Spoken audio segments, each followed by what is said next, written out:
Let's start applying vectors, using them to solve problems involving velocity, force, and other quantities that can be represented by vectors. Watch this video of a crosswind landing in Germany, and you'll see vectors in action. The plane seems to be coming in at this very strange angle. We're going to look at what's happening here physically in just a second. It's because of a strong crosswind. And the thrust of the aircraft and the crosswind are vectors that add to each other, and the pilot has to adjust the flight so that it goes to the runway. So here's an example of vectors in action, and we're going to take a small plane that's trying to land at an airport. And this is somewhat similar to the video you just saw. The plane has a thrust, let's say of 160 miles per hour, at an angle of 35 degrees. And we're going to go with standard math angles, not headings. So the positive x-axis is 0 degrees, rotated 35 degrees counterclockwise. A crosswind is going at 30 miles an hour at 320 degrees. And it's trying to push the plane, in this case, to the right. So what will happen if the pilot doesn't compensate at all? Well, what's going to happen is this thrust vector and this wind vector are going to add, and we're going to get a vector that winds up over here. Now we could do this geometrically, but we're going to actually resolve this analytically to find the resultant vector, r, which is going to be the thrust plus the wind vector.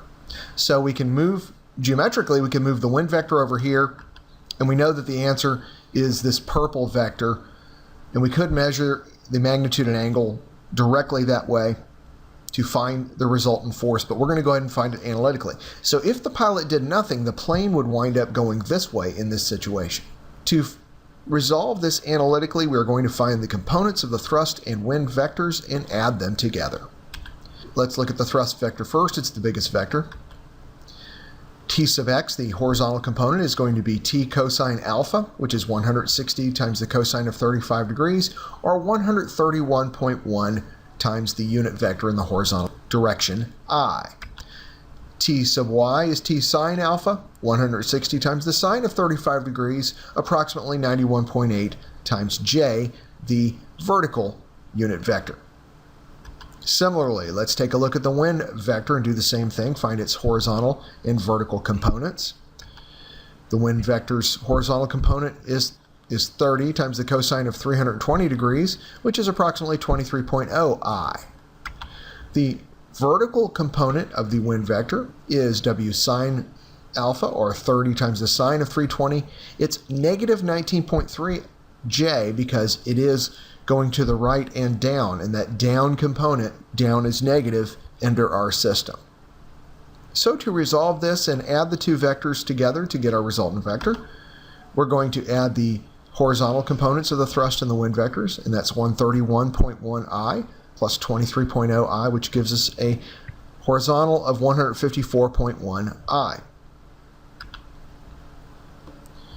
The resultant vector in vertical direction is ty plus wy, which is 91.8 j minus 19.3 j, or 72.5 j. R equals 154.1 I plus 72.5 j. Let's go ahead and find the magnitude and direction of the resultant vector. It's the square root of the horizontal part squared plus the vertical part squared. 154.1 squared plus 72.5 squared, which is 170.3 miles per hour. The direction is going to be the inverse tangent of the vertical part over the horizontal part. That is 72.5 over 154.1, or 25.1 degrees. So, in the end, if the pilot does nothing, this plane will go 170.3 miles per hour at 25.1 degrees and will definitely not hit the runway, making everyone unhappy. So the pilot is actually going to have to do an opposite thing to counteract and actually aim to the left of the runway. And this is called crabbing in flight, when a pilot does this to try and safely land in a crosswind. It's all due to vectors. One of the uses of vectors is to find the forces on an object and to determine, in some cases, the equilibrium, the forces needed to keep the object at rest. And let's assume we have this picture of my kids on a Route 66 trip, and we want to hang this picture, and its weight, which is the force due to gravity, is equal to 10 newtons. A newton is a kilogram meter per second squared. Mass times the acceleration due to gravity. And so this picture weighs 10 newtons, and as a vector, that means it's negative 10j. It's negative because it's acting downward. J is the unit vector in the vertical direction with a magnitude of 1. So the weight force is negative 10j. We want to find a force to hang it that counterbalances that. And we're going to hang it with two wires that are shown in the air with the arrows there. They're going to be tension in the wires. How much tension do we need to be able to hang that object without using a wire that's too strong or too weak? So if it's going to be in equilibrium, the sum of the forces is going to be 0 in the vertical direction. So 0 is going to be equal to negative 10j, the weight force, plus the upward force produced by both these wires. So if we'll call that overall force F. And if you solve that for F, you move the 10j to the other side. So F has to be 10j acting in the positive direction. So there are two wires, so each of them basically is going to have to hold half of that vertical force. So each of them is going to have to hold 5j newtons, 5 newtons in an upward direction. And the angle that we put them at will change the amount of tension in the wires. So from trigonometry, this is the opposite side, and of course the hypotenuse is the unknown tension in the wire for the angle theta. Theta being the angle with the horizontal that the wire makes. So opposite is 5j over the hypotenuse, which is t, gives us the sine of theta. So if we solve that for t, we have to divide both sides by the sine of theta and multiply both sides by t. And so the tension force in each of the two wires is equal to 5j over the sine of theta. And an interesting thing happens is we experiment with some different angles.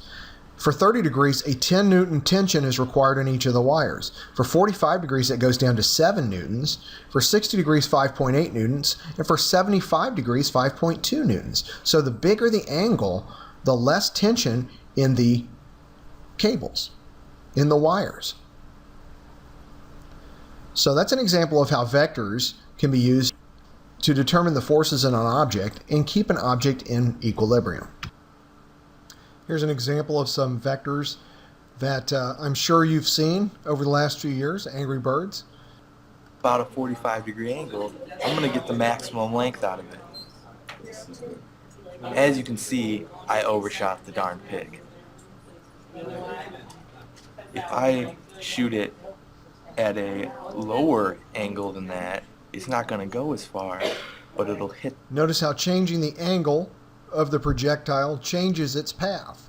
And that's because of the forces, the vector forces that are acting on the object. So let's look at the Angry Bird projectile and examine the vectors that make up the forces that act on the Angry Bird projectile. So there's a launch force, which occurs at whatever chosen launch angle you use. It's the amount of force you put on the slingshot in that direction of the angle. So the launch force itself is a vector. And we can break it up into its horizontal component, which would be the magnitude of L times the cosine of the angle times I, because the horizontal part is the adjacent side. Similarly, we can do that to the vertical component. The vertical component is equal to the magnitude of the launch force times the sine of theta times j. Now the projectile would just go on straight forever if it wasn't for one thing. Really two, but we're going to focus on the big one, and that is the gravity force. The other force is drag, which is acting directly against the launch force, but relatively negligible in this case. We're going to look at mostly gravity. So gravity force is the weight of the Angry Bird projectile, which is equal to its mass times the force of gravity. It's this interaction between the vertical component of the launch force and gravity that gives the Angry Bird projectile the motion that you saw, as gravity continues to act on the projectile, eventually bringing it down to wherever it's going to land. So you've looked at some vector problems and how vectors can be used to resolve situations, and we break them down into their components and we combine them.